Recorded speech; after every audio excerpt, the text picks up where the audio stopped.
Friends, thank you for being here today. We stand at a precipice in American history, a moment that future historians may well mark as the definitive turning point in the trajectory of the American experiment. We are witnessing a fundamental reorientation of how the United States interacts with the world, specifically with its own hemisphere. For 2 centuries, we have operated under the assumption of the Donroe Doctrine, the idea that the Western Hemisphere is the United States' sphere of influence, a region where external powers are unwelcome. But what we are seeing emerge now, in the proposed policies and strategic posturing of a new era, is something far more aggressive, far more desperate, and potentially far more dangerous. We might call it the Donroe Doctrine. This is not merely a political slogan or a campaign promise. It is a collision course. It is the sound of an empire attempting to reverse 20 years of neglect through sudden, blunt force. To understand the gravity of this moment, we must look beyond the headlines and the sound bites. We must look at the hard data, the shifting supply chains, and the cold realities of great power competition. We must ask ourselves a difficult question.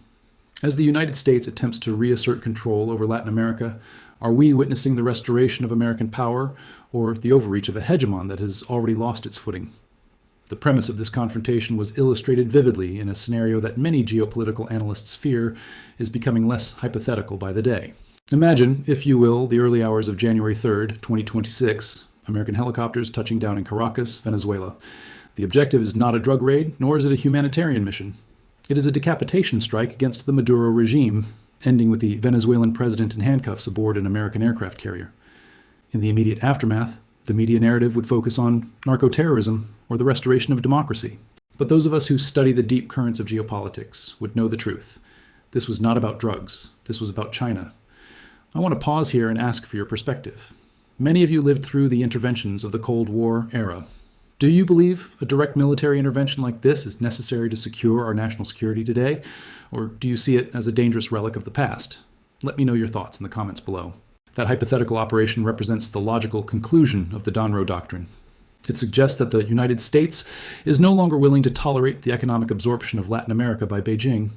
But to understand why Washington is reacting with such potential ferocity, we must first confront the magnitude of the shift that occurred while America was distracted elsewhere, a diagnosis of how we lost our own backyard. While the United States spent the first 2 decades of the 21st century bleeding treasure and credibility in the deserts of Iraq, the mountains of Afghanistan, and the plains of Ukraine, a profound transformation took place in the Western Hemisphere. China did not invade Latin America with tanks. It did not deploy aircraft carriers to the Caribbean. It did something far more effective. It bought the region, piece by piece, contract by contract. The numbers tell a story that Washington ignored for too long. In the year 2000, China's trade with Latin America was negligible. A mere $12 billion, it was a rounding error in the global economy. By 2024, that figure had exploded to $518 billion. That is a 40-fold increase in just 24 years. Today, China has displaced the United States as the top trading partner for the major economies of South America: Brazil, Chile, Peru, Uruguay, and Argentina. In the boardrooms of Sao Paulo and the mines of the Andes, the primary language of commerce is increasingly Mandarin, not English. But trade statistics, while impressive, are abstractions. To truly grasp the extent of this shift, we must look at the physical infrastructure, the concrete and steel that binds nations together. The most potent symbol of this new reality is found on the coast of Peru, in a place called Chancay. Here, 60 kilometers north of Lima, a transformation is taking place that keeps Pentagon planners awake at night. This is the port of Chancay. This is not a standard municipal port. It is a $3.5 billion deepwater megaport, majority owned and operated by COSCO, a Chinese state-owned enterprise. When fully operational, this facility is designed to be the Shanghai of South America. It features fully autonomous cranes, AI-driven logistics, and a harbor deep enough to accommodate the world's largest container ships. Vessels so massive they cannot even pass through the Panama Canal or dock at most U.S. West Coast ports. The logistical implications of Chancay are revolutionary. It creates a direct maritime corridor from Shanghai to South America that completely bypasses North American ports. A voyage that used to take 35 days will now take 23. Shipping costs will drop by 20%. The Chinese ambassador has proudly called it the new gateway to Asia. The Peruvian government hopes it will make them the Singapore of Latin America. But for the United States, Chancay represents a catastrophic failure of strategic foresight. It serves as a dual-use facility. While it moves copper and soy today, the infrastructure is capable of supporting Chinese naval operations in the future. It is a permanent foothold in the Pacific flank of the Americas. Furthermore, China and Brazil are exploring a railway that would connect this Pacific port to the Atlantic coast, creating a transcontinental corridor controlled entirely by Beijing, rendering the U.S.-dominated Panama Canal less relevant. I'm curious, for those of you who have traveled to South America recently, or perhaps done business there, have you witnessed this shift with your own eyes? Have you seen the new roads, the ports, the Chinese signage? I read every comment, and I'm interested to hear your on-the-ground observations. This is the visible infrastructure, but the invisible network of influence is perhaps even more pervasive. Consider the electrical grid. China's State Grid Corporation has invested over $12 billion in Brazil's power sector. They have constructed ultra-high voltage transmission lines stretching thousands of kilometers, connecting the renewable energy hubs of the north to the population centers of the south. If you live in Rio de Janeiro or São Paulo, there's a very high probability that the electricity powering your home is delivered via Chinese-owned infrastructure. In 2025 alone, they won another multi-billion-dollar contract to expand this grid. They are not just trading with these countries, they are wiring them. Then there is the issue of strategic resources, specifically the Lithium Triangle of Bolivia, Argentina, and Chile, which holds 60% of the world's known lithium reserves. This is the oil of the 21st century. It is the essential component for the batteries that power electric vehicles, smartphones, and modern defense systems. Without South American lithium, there is no American green transition. There is no revitalization of the domestic auto industry. Yet, until very recently, the extraction and processing of this vital metal were being locked up by Chinese firms like CATL and Russian state entities. Washington views this not as free market competition, but as a strategic siege. To the American national security establishment, what China has done is build a resource extraction empire in America's strategic rear. The Donroe Doctrine, which stood for 200 years as a warning against European colonialism, has been gutted, not by missiles, but by shipping containers, power lines, and loan agreements. Faced with this silent conquest, Washington has devised a counter-strategy, and this brings us to the core of our discussion, the Donroe Doctrine. This is the counteroffensive. It is the articulation of a new American foreign policy that views the Western Hemisphere not just as a neighbor, but as a battlefield that must be secured at all costs. The Donroe Doctrine differs from traditional diplomacy in its reliance on brute force and economic coercion. It is transactional, aggressive, and explicitly zero-sum. The message being sent to Latin American capitals from a resurgent nationalist Washington is simple. You can trade with China, or you can trade with us, but you can no longer do both. This doctrine is enforced through three distinct pillars, starting with the weaponization of trade. We have heard the proposals for a baseline 10% tariff on virtually all imports, coined as Liberation Day. But the real weapon is the threat of secondary sanctions. The goal is to make it economically ruinous for Latin American countries to accept Chinese infrastructure projects. The message is, if you build a port with Chinese money, you lose access to the American consumer. The second pillar involves the aggressive expansion of the military perimeter. The definition of the Western Hemisphere is being stretched to include everything from the Arctic to Antarctica. We are seeing increased military deployments and a renewed focus on hard power. The threat to Panama is explicit. American officials have delivered ultimatums to the Panamanian government regarding the presence of Hutchison Holdings, a Hong Kong-based company operating ports at both ends of the canal. The demand is for Panama to nationalize or transfer these assets to pro-American entities or face severe consequences. The third and perhaps most divisive pillar is the strategy of regime sorting. The hemisphere is being divided into friends and enemies based solely on their alignment with Washington's anti-China stance. Leaders like Javier Milei in Argentina and José Raúl Mulino in Panama are embraced, offered IMF credit lines and technology transfers in exchange for rejecting the Belt and Road Initiative. Conversely, nations that attempt to maintain neutrality, like Brazil under Lula da Silva or Mexico under Claudia Sheinbaum, face intense pressure. Mexico, in particular, is on the front line of this collision. It is America's largest trading partner, yet it has become a major loophole for Chinese manufacturers. Chinese companies have been establishing what are essentially phantom factories in Mexico, importing components from Asia, assembling them south of the Rio Grande, and exporting them to the U.S. duty-free under the USMCA agreement. The Donroe Doctrine views this as an intolerable breach of economic security. The upcoming renegotiation of the USMCA in 2026 is shaping up to be a brutal affair, with Washington demanding not just trade concessions, but security cooperation that borders on a loss of sovereignty for Mexico. The threat to designate drug cartels as foreign terrorist organizations is the stick in this negotiation, a legal maneuver that would authorize U.S. military action on Mexican soil, with or without Mexico City's consent. However, we must pause here and ask the hard question, is this doctrine actually viable? Can the United States win a competition defined by these terms? To answer this, we must turn to the insights of economic realists like Professor Richard Wolff, who argues that the American empire has already peaked and is now in a state of structural decline. The fundamental flaw in the Donroe Doctrine, according to this school of thought, is that it attempts to solve an economic problem with political and military tools. The United States is no longer the undisputed economic hegemon it was in 1945 or even 1990. If we look at the global GDP, the G7 nations, the traditional Western alliance, now account for roughly 28% of world output. The BRICS alliance, anchored by China and including Brazil, India, and Russia, now accounts for approximately 35%. The center of gravity has shifted. The tariff strategy, often touted as a way to protect American jobs, illustrates this weakness. Tariffs are, in effect, taxes paid by domestic consumers. When the U.S. places a 100% tariff on Chinese electric vehicles, it forces American consumers to pay more for inferior domestic alternatives. Take the example of BYD, the Chinese automaker. They currently produce electric vehicles that are widely considered superior in battery technology and build quality to American equivalents. The rest of the world, Africa, Southeast Asia, and critically Latin America, will not follow the U.S. into protectionism. They will buy the $30,000 BYD truck because it is the better economic decision. As a result, Chinese technology becomes the standard for the global South, while American technology becomes an expensive, protected island. This is not a recipe for imperial restoration. It is a recipe for isolation. This is a contentious point, I know. Do you think we should prioritize protecting American manufacturers, even if it means higher prices and lagging technology, or should we compete on the open market? I'd love to read your arguments on this.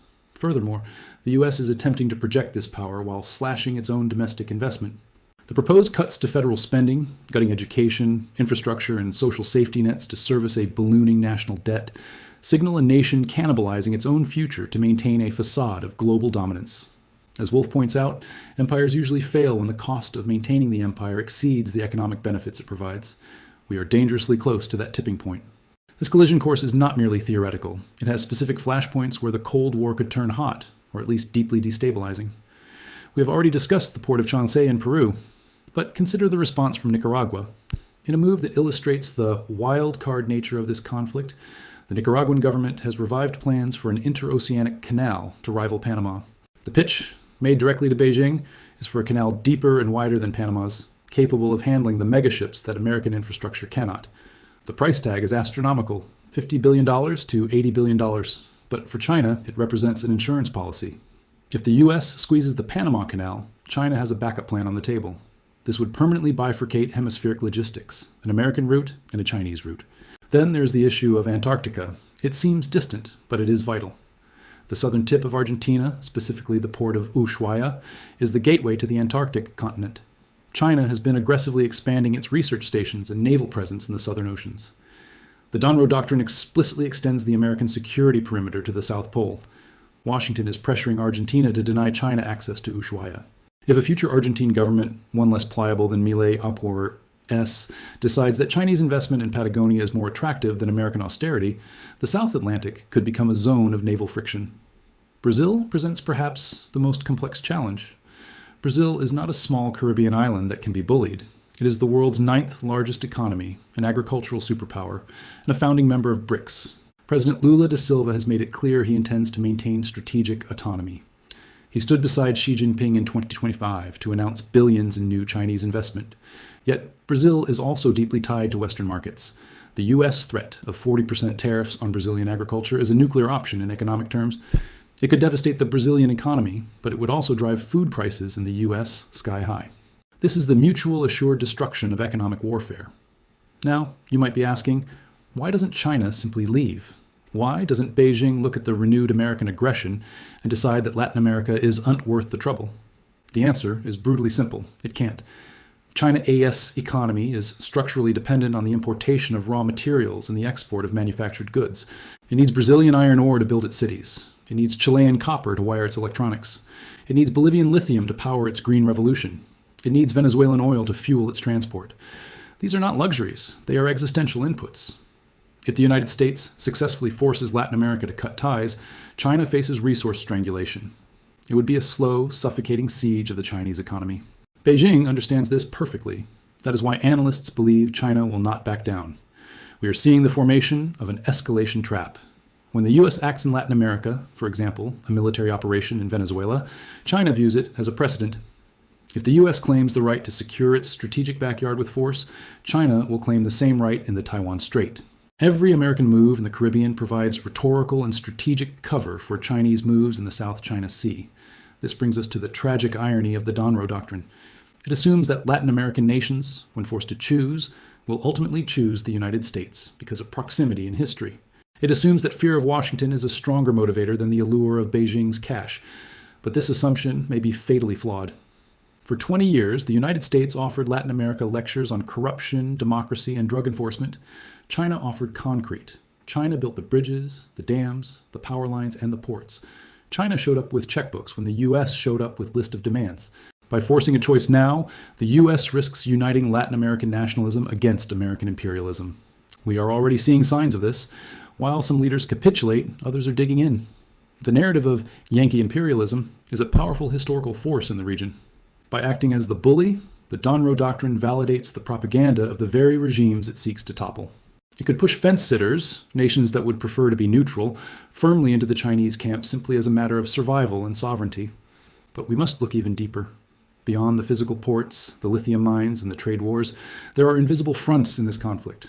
Fronts that will touch the lives of every person in this hemisphere, including right here at home.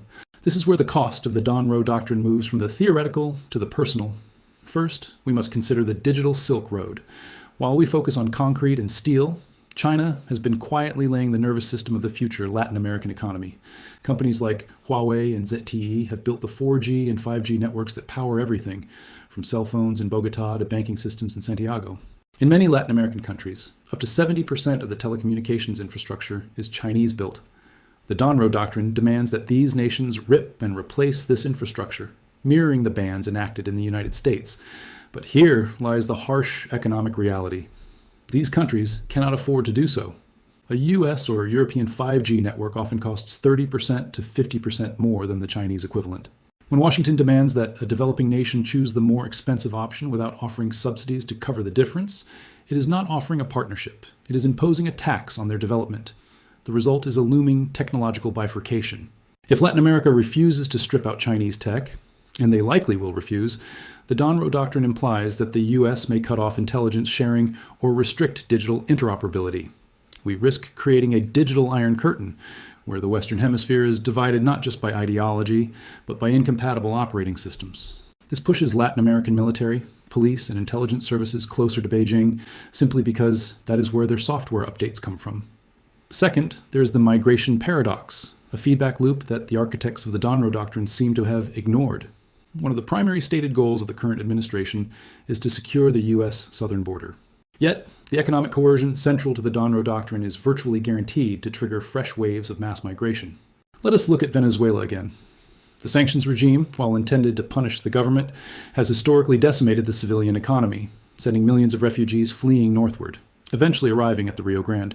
If the Donroe Doctrine applies similar maximum pressure tactics to other nations that refuse to break with China, if we sanction Bolivian lithium or blockade Mexican ports or tariff Brazilian agriculture, we will induce economic shockwaves across the region. When economies in Latin America collapse, people do not stay put. They move north. There's a profound contradiction in a policy that seeks to close the U.S. border while simultaneously destabilizing the economies south of it. You cannot starve your neighbor and expect them to stay in their house. If the U.S. turns Latin America into an economic battlefield to hurt China, the collateral damage will be millions of displaced people, creating the very border crisis Washington claims it wants to solve. Finally, we must address the domestic cost, the price that you, the American consumer, will pay for this geopolitical pivot. For decades, the American standard of living has been subsidized by the efficiency of global supply chains. We have grown accustomed to the Amazon Prime lifestyle, cheap electronics, affordable clothes, and low-cost goods, largely made possible by the integration of Chinese manufacturing and global logistics. The Donroe Doctrine is, by definition, an inflationary policy. It seeks to break these efficient supply chains for the sake of national security. When we place 100% tariffs on goods, or when we force supply chains to move from efficient Chinese factories to more expensive alternatives, the cost of living goes up. This is not a temporary spike, it is a structural shift. The era of cheap goods is ending. If the U.S. successfully decouples from China and forces Latin America to do the same, we are looking at a future where everything from your toaster to your car costs significantly more. The question we must ask ourselves is whether the American public, already weary of inflation, is willing to accept a permanent reduction in their purchasing power to sustain a struggle for hegemony in the Southern Hemisphere. Are we willing to pay more for avocados from Mexico or coffee from Colombia because we have conditioned trade on geopolitical loyalty? The architects of this doctrine assume the answer is yes, but they have not yet presented the bill to the American voter. I want to hear from you on this specific point. Are you willing to see prices rise at the grocery store and the car dealership if it means checking China's power? It's a hard trade-off, and I'm curious where you stand. Moreover, there is a cost that cannot be measured in dollars, the loss of soft power. For generations, the United States was the shining city on a hill. Latin American elites sent their children to Harvard and Yale. They looked to Washington for inspiration, even when they disagreed with our policies. Today, that is changing. China is now offering tens of thousands of scholarships. They are training the next generation of Latin American engineers, journalists, and military officers. By relying on the stick of the Donroe Doctrine, threats, sanctions, and ultimatums, we are eroding the carrot of American attraction. We are being viewed not as a partner in development, but as a jealous hegemon, angry that its former subjects have found a new friend. This emotional and cultural alienation is perhaps the hardest loss to reverse. Once trust is gone, once the perception of the U.S. shifts from protector to enforcer, no amount of aircraft carriers can win back the hearts and minds of the region. Let me leave you with this final thought. History is littered with the wreckage of empires that overreached, powers that mistook military might for genuine authority. The United States has been the dominant power in the Western Hemisphere for 2 centuries. That dominance is now being challenged for the first time since the Soviet Union placed missiles in Cuba in 1962. But unlike the Cuban Missile Crisis, this is not a standoff that can be resolved in 13 days. There are no missiles to remove. You cannot dismantle a trade relationship worth $500 billion with a blockade. You cannot bomb a supply chain into submission. The path we are on suggests a long, grinding confrontation. We are looking at a future of sustained economic warfare, competing infrastructure projects, proxy political battles, coups, and counter-coups. It is a second Cold War, but this time the Iron Curtain is not falling across Europe. It is falling across the Rio Grande and the Amazon. The Donroe Doctrine is Trump's answer to a changing world. It is the iron fist inside the velvet glove, but the glove has been removed. It is a gamble that raw power can substitute for lost influence. It might work. Empires have been sustained by force before, but it might also fail. And if it fails, if Latin America slips further into the Chinese orbit despite the threats, the tariffs, and the gunboats, then this doctrine will not be remembered as the restoration of American greatness. It will be remembered as the moment the United States definitively lost its own hemisphere. The world is watching. The choices made in Washington, Beijing, Brasilia, and Mexico City in the coming months will determine the shape of the global order for the rest of the 21st century. The opening shots have been fired. The battle lines are drawn. The ghost of the Monroe Doctrine has risen from its grave. It has a new name and it is hungry. But whether it can still hunt in a world that has moved on, that remains the most dangerous question of all. Thank you for your time and your attention. If you found this analysis valuable, please consider subscribing for more deep dives into the geopolitics that shape our world. And I'll see you in the comments.